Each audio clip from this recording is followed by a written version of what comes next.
Alpha my people, I dey welcome una to our today channel, and today we go to talk about wetin be cryptocurrency exchange and top 10 cryptocurrency exchange wey you fit start with.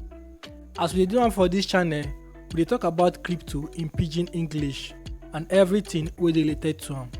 As we promise for our last video say we go talk about crypto exchange and top 10 exchange wey you fit start with, na the ogbonge thing wey we wan do today be that.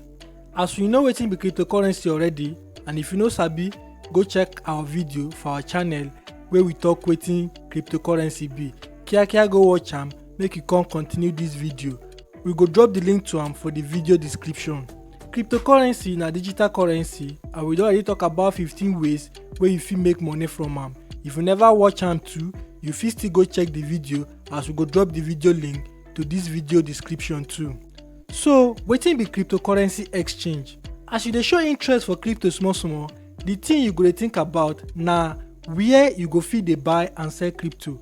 Na wetin today video go sama you be that. Cryptocurrency exchange na platform where you fit buy and sell crypto, and na place where you fit invest for crypto too. The platform wey we dey talk about so dey like market where you fit go buy and sell anything you want. Just be say na only crypto dem dey sell and na only crypto dem dey buy, cause their work na to connect buyers wey wan buy crypto and sellers wey wan sell crypto together. And also dem dey trade crypto there too. And lastly, dem dey provide space for anybody wey wan invest for crypto. But make you put am for mind say crypto exchange platform plenty wella for this industry wey we dey so, and na so dey dey different and dey dey work different.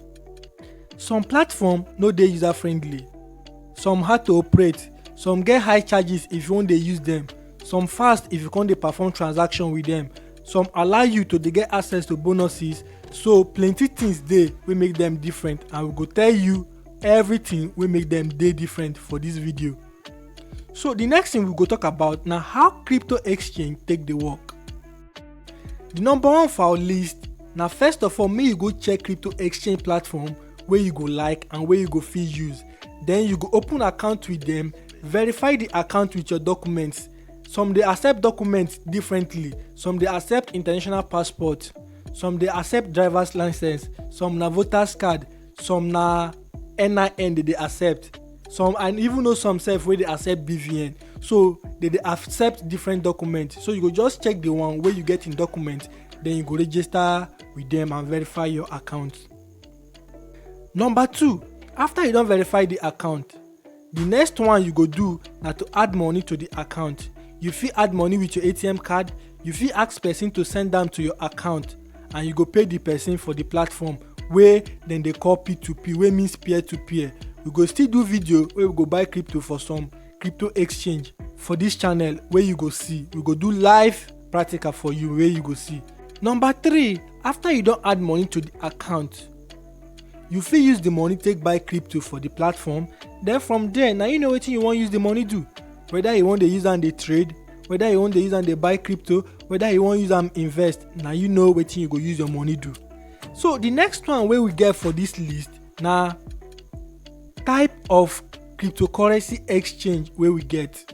If your body dey do you in rush to go buy cryptocurrency, I wan make you understand say crypto exchange dey different and e get type.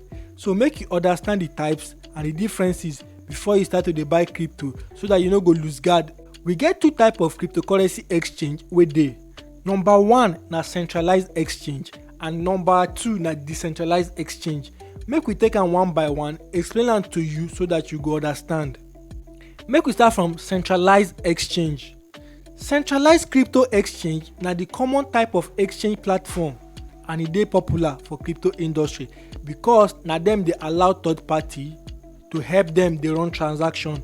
Wetin e mean say for this type of exchange, you fit buy crypto with your real money, whether na naira or dollar or cedis wey we dey call fiat currency, and you fit pay with your ATM card or pay am direct from your bank, and the bank go act as middleman for you, between you and the crypto exchange.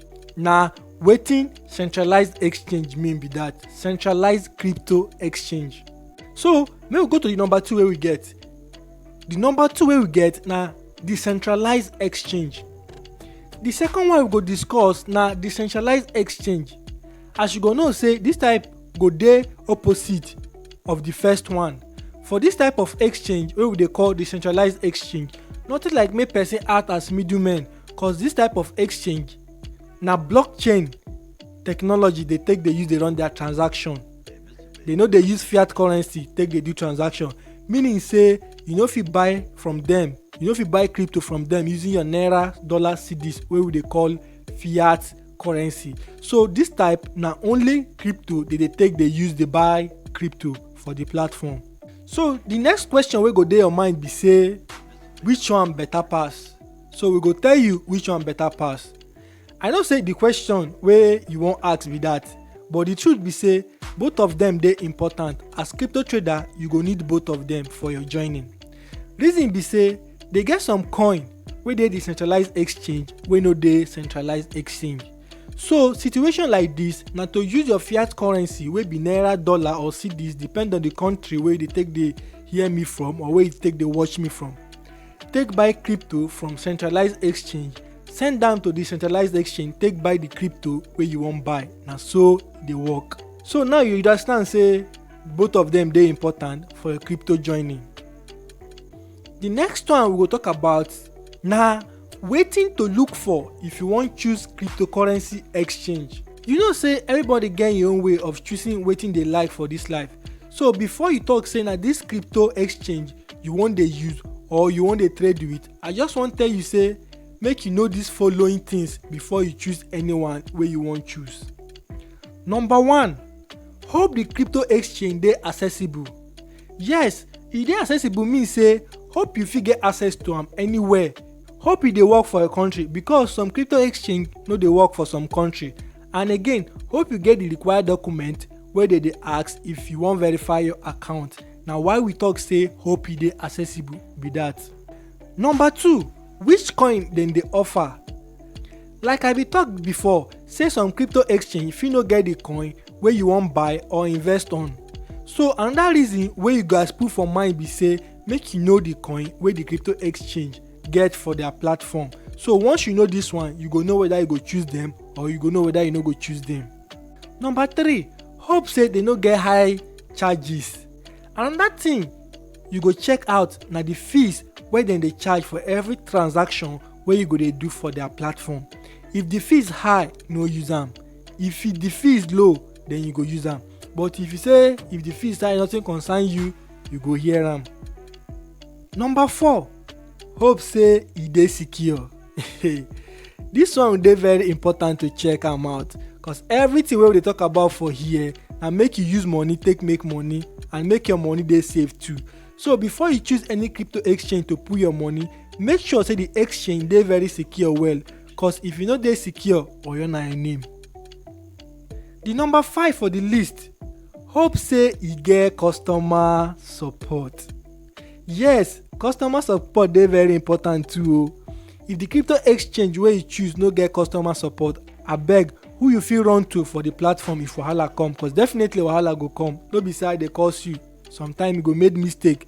All of us na human being and nobody dey above mistake. So if mistake come, who you go run to? If wahala come, who you go run to? So before you choose any platform, make sure say they get customer support. Last, the bottom line be say crypto na all about information, and na who get am first na him go win for this industry. If you dey watch my video for this channel, I dey always talk about am. Try to dey among the people who dey get information first. Na why you go stand gidigba to join our crypto group where we dey share better information, better first grade information. So if you wan join, hala me, send me message for the number wey dey your screen. Send me message for WhatsApp, I go reply you. So na everything wey we get for you today be that. Thank you very much. Tiribos to all of una, and we go see for our next video where we go talk about the top 10 exchange wey you fit use. We go list them and we go list why you need to choose them. So see you for our next video, and don't forget to subscribe to our channel. And if this video dey helpful, don't forget to share am. Tell people about us. Thank you.